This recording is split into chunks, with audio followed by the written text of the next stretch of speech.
Hi friends, welcome back to my channel. నా video చూస్తున్న ప్రతి ఒక్కరికి చాలా చాలా థ్యాంక్స్ అండి. నేను ఈ వీడియోలో వచ్చేసి ఎస్ఎంఏ గురించి కంప్లీట్ వీడియో చేస్తానని చెప్పానండి. ఒక షార్ట్ వీడియోలో ఎస్ఎంఏకి సంబంధించి దాని గురించి చేద్దామని ఈ వీడియో అయితే చేశాను. వీడియో అయితే స్కిప్ చేయకుండా చూడండి ఫ్రెండ్స్. అసలు ఎస్ఎంఏ అంటే ఏంటి? దాని కారణాలేంటి? లక్షణాలేంటి? దీనికి సంబంధించి అన్నీ తెలుసుకుందామండి ఈ వీడియోలో అయితే.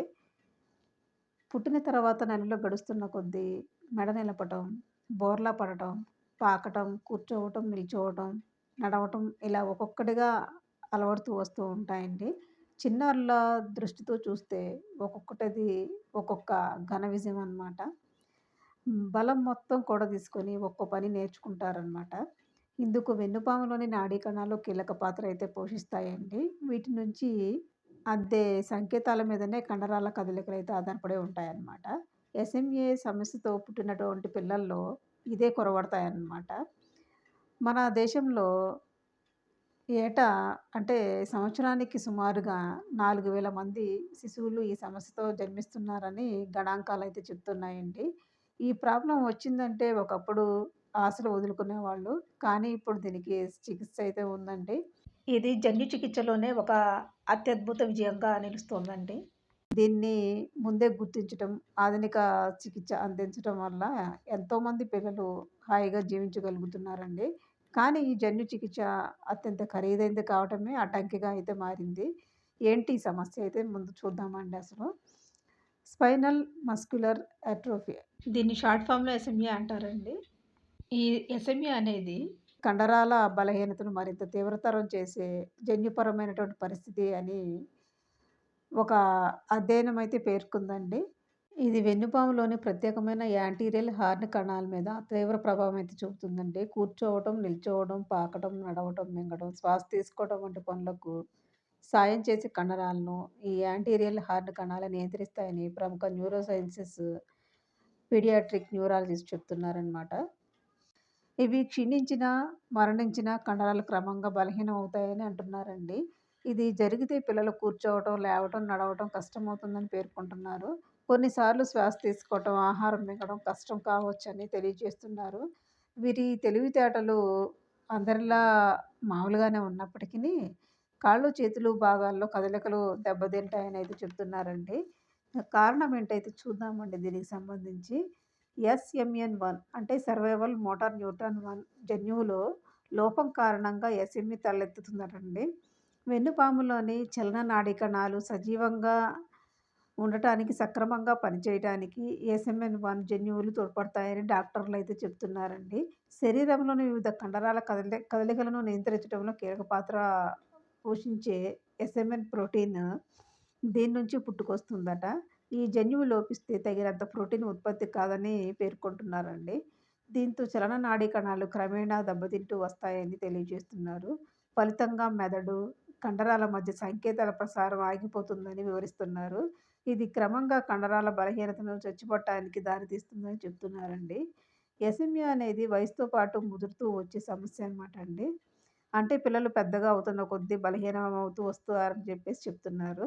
నిజానికి ఎస్ఎంఎన్1 జన్యు లోపాన్ని ఎస్ఎంఎన్2 జన్యు ప్రతుల సంఖ్యను బట్టి ఎస్ఎంఏ తీవ్రత ఆధారపడి ఉంటుందని పేర్కొంటున్నారండి. వీటి వ్రతులు ఎంత ఎక్కువ ఉంటే జబ్బు తీవ్రత అంత తగ్గుతుందని తెలియజేస్తున్నారనమాట. కండరాలు, కాళ్ళు, చేతులు వదులుగా వేలాడుతున్నట్లుగా ఉంటాయి అంటున్నారండి.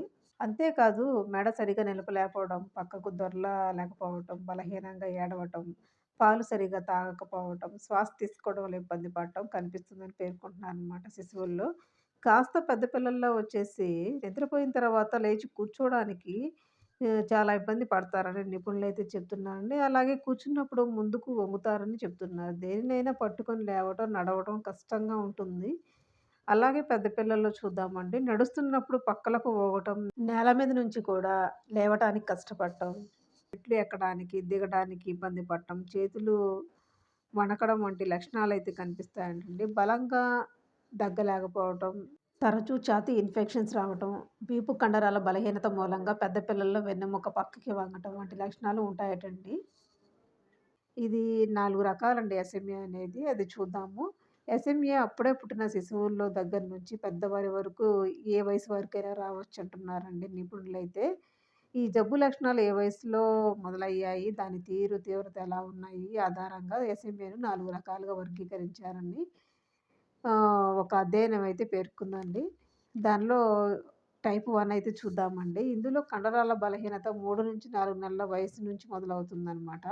అరుదుగా కొంతమందికి పుట్టుకతోనే బలహీనత ఉండొచ్చు.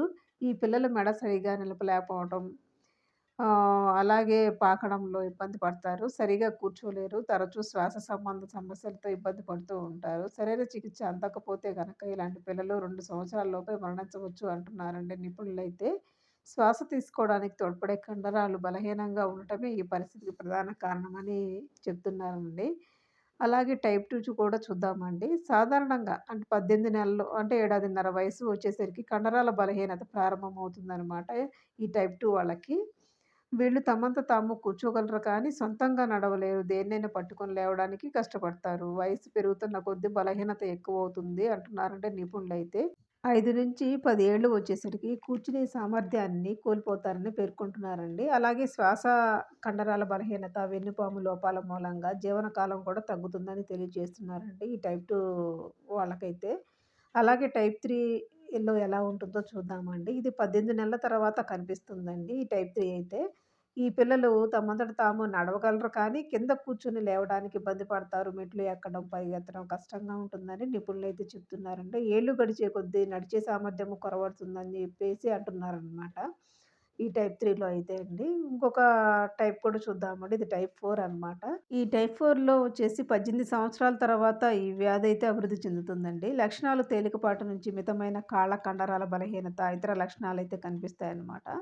దీనికి చికిత్సలైతే చూద్దామండి. ఎస్ఎంఏను వీలైనంత త్వరగా గుర్తించి చికిత్స ప్రారంభించడం చాలా ముఖ్యం అన్నమాట. లేకపోతే కండరాలు బలహీనపడి కూర్చోవడమే కష్టం కావచ్చు అంటున్నారు నిపుణులు. కొన్నిసార్లు ప్రాణాంతకంగానూ పరిణమించవచ్చని హెచ్చరిస్తున్నారండి.